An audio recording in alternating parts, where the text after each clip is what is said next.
इन्होंने पाई इन्होंने कहा जी चरस निकली है। आ बच्चे मेरे तीन कहना छोटी बच्ची के नाल चरस लगी हुई है। इन्होंने अंदर मारिया कुटिया मार के जो पुरबाश हो गया इन्होंने चुके चुके नहर के मार जाइए। 9 बजे का वाकया जी। इन्होंने सानू 11-12 बजे फोन करके दसे भी आके अपने बच्चे लै आओ। सारे अड्डे ने सानू गवाही करके सर साहब दसिया किया।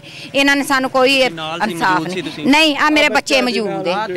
हाँ जी 2 बच्चियां। हाँ सानू बाद पता लगे मेरे बच्चे ने दसिया। दस चाचू असी जा रहे थे घर, सानू इन्होंने फड़ लिया। मेरे चाकू इन्नी दवाई निकली आई। मेरे अब्बू नूं अंदर ले गए, उन्होंने फाड़ के मारिया बड़ा। जो मार गया उदों नहर च छेत था।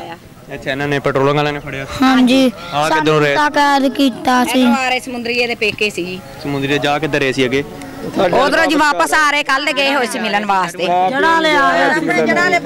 बच्चे लेके अपने माँ प्यो नूं मिलन गया, वापस आ रहा है घर वो। अच्छा तो फिर इन्होंने तुहानू दस्सिया कि जी वो फौत हो गया। हाँ इन्होंने सानू फौत की जी नहीं दसे। इन्होंने कहा सानू बोल के जी कि आप बच्चे ने बच्चा तुहाडा बंदा छड़ के भज गया कर गया। बच्चे साडे कोल बच्चे अपने आके लै लो। जो असीं इत्थे आके तकसीम की सानू पूरे अड्डे ने दस जी बंदा इन्हां कोलों इन्होंने रोड च आया बिच रोड गया। बंदे ने दस्सिया बोल के सारे अड्डे ने जी गवाही दी है पूरे अड्डे ने। मेरा बच्चा कहन दिया मेरे सामने इन्हें साडा बच्चा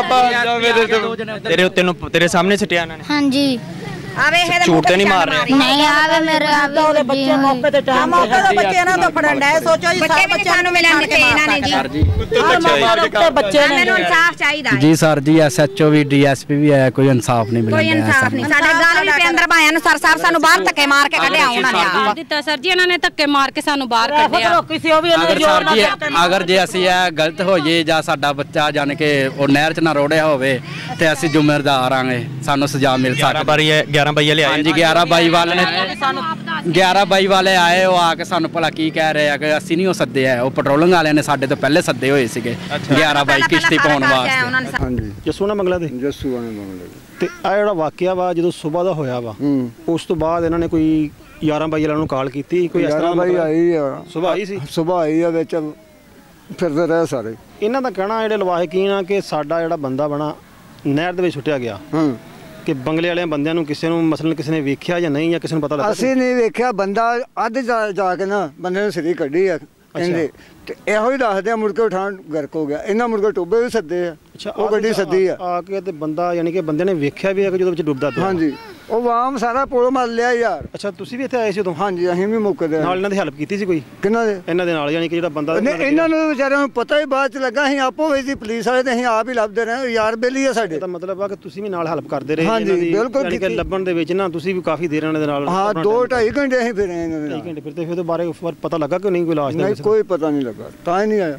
ਮੁੜ ਕੇ ਉਹ ਸੱਦੇ ਆ। ਗੱਡੀ ਵੀ ਸੱਦੀ ਆ। ਗੱਡੀ ਵੀ ਸੱਦੀ 11 ਬਾਈ ਆਈ ਸੀ ਤੇ ਉਹਨਾਂ ਨੇ 11 ਬਾਈ ਆਈ ਆ। ਕੀ ਉਹਦੇ ਨਾਲ ਉਹਨਾਂ ਜੈਕਟਾਂ ਪਾ ਕੇ ਨਹੀਂ ਕਿਸ਼ਤੀ ਉਹ ਨਾਲ ਅਸੀਂ ਫੇਰਦੇ ਰਹੇ ਨਾਲ। ਜਿਹੜੀ ਉਹਨਾਂ ਦੀ ਟੀਮ ਹੁੰਦੀ ਲੱਭਣ ਵਾਸਤੇ ਉਹ ਵੀ ਨਾਲ ਆਏ ਸੀ? ਹਾਂ ਬਿਲਕੁਲ ਆਈ ਤੇ ਯਾਨੀ ਕਿ ਆਪਣੀ ਕਾਰਵਾਈ ਕਰਕੇ ਗਏ ਆ? ਹਾਂ ਬਿਲਕੁਲ ਕਾਰਵਾਈ ਕੀਤੀ। ਦੁਬਾਰਾ ਫਿਰ ਕਾਲ ਕੀਤੀ ਨਾ 11 ਬਾਈ ਤੇ ਇਸ ਬਾਰੇ ਅਸੀਂ ਪੁੱਛ ਰਹੇ ਹਾਂ ਕਿ ਸਵੇਰ ਦੇ ਆਏ ਸੀ ਕਿ ਨਹੀਂ? ਆਏ ਸੀ ਸਵੇਰ ਆਏ। ਬਿਲਕੁਲ ਆਏ। ਇਹਦਾ ਮਤਲਬ ਹੈ ਕਿ ਤੁਸੀਂ ਵੀ ਨਾਲ ਹੈਲਪ ਕੀਤੀ ਹੈ? ਹਾਂਜੀ ਬਿਲਕੁਲ। 11 ਬਾਈ ਵਾਲੇ ਵੀ ਆਏ ਨੇ ਲੇਕਿਨ ਉਹਨਾਂ ਦੇ ਇਹਨਾਂ ਦਾ ਲਵਾਹਕੀਨ ਇਹਨਾਂ ਦਾ ਕਹਿਣ ਦੇ ਮੁਤਾਬਕ ਕੋਈ ਬੰਦਾ ਹਜੇ ਤੱਕ ਨਹੀਂ ਲੱਭਾ। ਨਹੀਂ ਲੱਭਾ ਤੇ ਲੇਕਿਨ ਚਲੋ ਬਹੁਤ ਅੱਛਾ ਤੁਹਾਡੇ ਨਾਲ ਮਿਲ ਕੇ ਗੁਫ਼ਤਗੂ ਕਰਕੇ ਬੜਾ ਤੁਹਾਡਾ ਸ਼ੁਕਰੀਆ ਕਿ ਤੁਸੀਂ ਸਾਨੂੰ ਇਹ ਮੌਕੇ ਦੀ ਨਿਸਬਤ ਦੇ ਨਾਲ ਜਿਹੜਾ ਜੋ ਵੇਖਿਆ ਦੱਸਿਆ। ਮੈਂ ਦਰਸ਼ਨ ਤੱਕ ਘੁੰਮ ਕੇ ਨਾ ਉੱਤੋਂ ਦੀ ਹਾਂਜੀ ਮੈਂ ਕਿਹਾ ਸ਼ਾਇਦ ਬੰਦਾ ਅਗਲੇ ਪਾਸੇ ਨਾ ਲੰਘ ਗਿਆ ਹੋਵੇ।